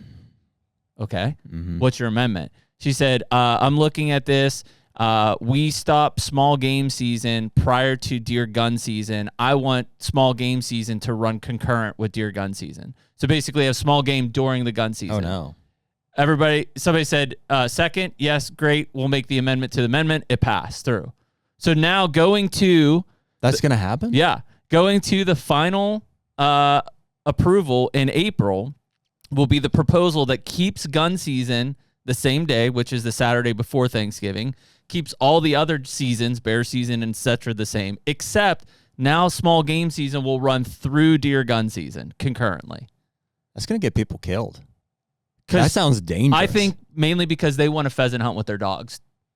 They don't want to stop for 2 weeks after Thanksgiving. During the deer season? So that's it. So that means if they approve the... I mean, I don't know. Maybe they figure, well, nobody gun hunts anymore. Everybody's crossball hunting, so we might as well go bird hunt. The amended season, it will now include that. And it was just like... Wow. I almost was like, well, wait, time, like, was there a biologist? Can she do that? Yeah, that's the power they have. Wow. I was like, has a biologist said like that's good? Like, have we thought? What is her position? Sorry. She's a commissioner, For one of the 9 on the see. Pennsylvania Game Commission. I see. I was like, did they? Because to me, on a private land, I don't give a shit. But like, if I'm a public land hunter, you're telling me now that dogs are going to be grouse hunting or pheasant hunting through while I'm deer hunting through? That sounds dangerous to me. Sounds like dogs would get shot. I don't want to just be anywhere near the woods during gun season. So and I'm just like, there's a perfect case where I'm like, okay, this commissioner decided that they wanted to make an amendment to what they were about to pass in the moment. Like, we're about to vote. She brought it up. Somebody said, yeah, sure, I second that. It got it put in the amendment. Then they voted and they passed it. Oh. And I'm like, how did that one slip in there? What? Well. Meanwhile, it's like we've been talking about things like Sunday hunting, and that was another one. So then they were like, okay, we're no Sunday hunting for turkey season this year. What? It's illegal. The legislator has made Sunday hunting legal. Yeah, we're not going to add them this year. We're going to add them next year, but we're going to take it from 2 birds to 1 bird. I'm like, what?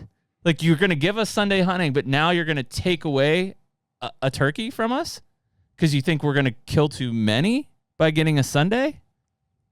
Interesting. I'm like, that is probably the thinking. Where's the stats to support that? I don't know.